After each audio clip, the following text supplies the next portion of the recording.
Let me tell you why those words fit for the 2010 census. This is a massive effort. You realize we are going to count over 309 million people over the next few weeks. We printed millions and millions of forms. In about a week, or about 2 weeks, you'll get a letter from me. We call it an advance letter. It says that a questionnaire is going to come to your house in about a week later. Then you'll get a package with a questionnaire in it. In fact, the questionnaire is going to look like this. This is the shortest questionnaire in our lifetimes that the census has used. Let me read the questions. We ask you to write down your name just to make sure we count people once and only once. Your sex, your age, your ethnicity and race, and whether you live sometime somewhere else. That's it. There are no questions about income. We don't ask your social security number. If you live by yourself, this takes you about 2 minutes to fill out and mail back. So it's easy. That was one of the words. Now, why is it important? It's important for 3 different reasons. It's important, first of all, because it's a constitutional thing. This is a foundation of the democracy we live in. In Article 1, Section 2 of the Constitution, right up there at the beginning, there's a statement that we will do in this country a census, an enumeration of everyone who lives in the country once every 10 years, and we will change the distribution of power in the House of Representatives based on that count. So why is that important? If you're not counted, you're cheating this area out of its political representation in the House of Representatives. It's very simple. That's one reason it's important. And that matters to me quite a bit.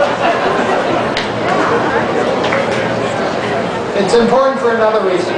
You've heard this. Over $400 billion of taxpayer money goes back, is redistributed to neighborhoods and cities and states based on these counts.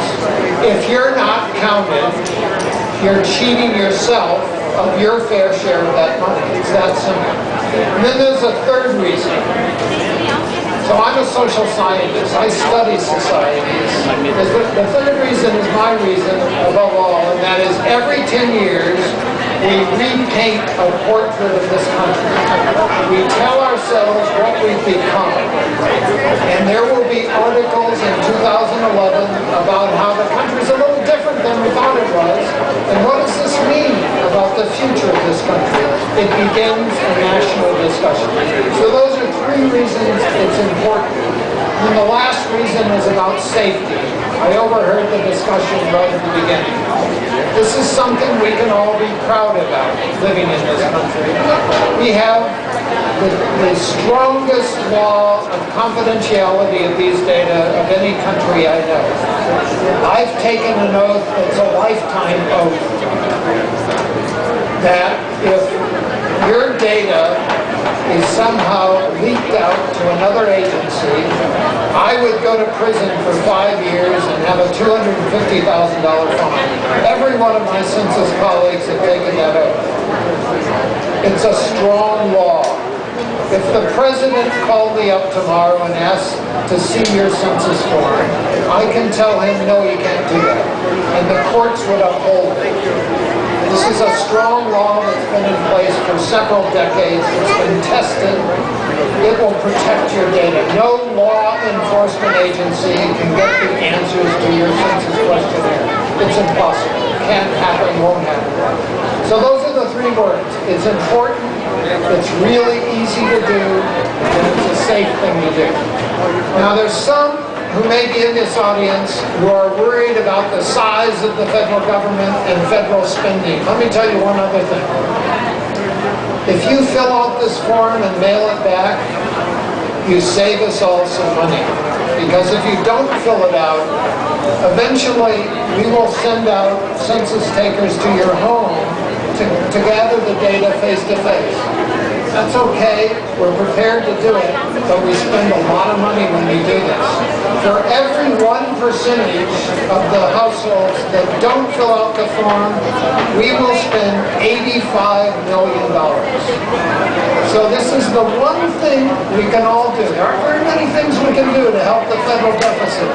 If you fill this out and mail it back, you've done your own little thing to reduce the size of federal spending, and I would love to return hundreds of millions of dollars back to the Treasury because all of you filled out the form and mailed it back.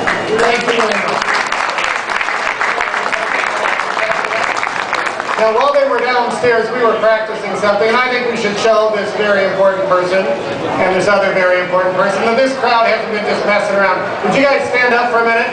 They are in training to do the census. Are you guys ready for the exercise? Begin. Ready? 1. Circular. Up. Back down. Circular. Up. We're ready. Here we go. That's great. You guys are really talented. Now, this is a jar of cotton balls, right? And if you think that you can just guesstimate how many people live in our community and just figure, well, it's maybe this many, I guess, you could well be wrong. And to prove that point, and to prove how important it is to count everybody, we did a little exercise by asking you how many cotton balls are in this jar. Now, let's just take a random guess. How many cotton balls are in this jar? All right, Mr. Mayor, what do you think? I think there's one for every person in Minneapolis, 386,000. All right, 386. Mr. Director, what do you think? Never guessed. Now, the lowest guesstimate we got was 100. And the highest we got was 3,000. But, drum roll please, somebody. There are 1,005 cotton balls in here, which is 1/2 of 2010, which is the year of this census. So everybody, that goes to show how important it is not to guess, not to hope for the best, but to actually count, and that means we got to get everybody, and everybody counts, and everybody matters, and that goes for the census as well as how we feel about each other. Thank you all. So I think we're all done, and Q&A. Any questions? I know we got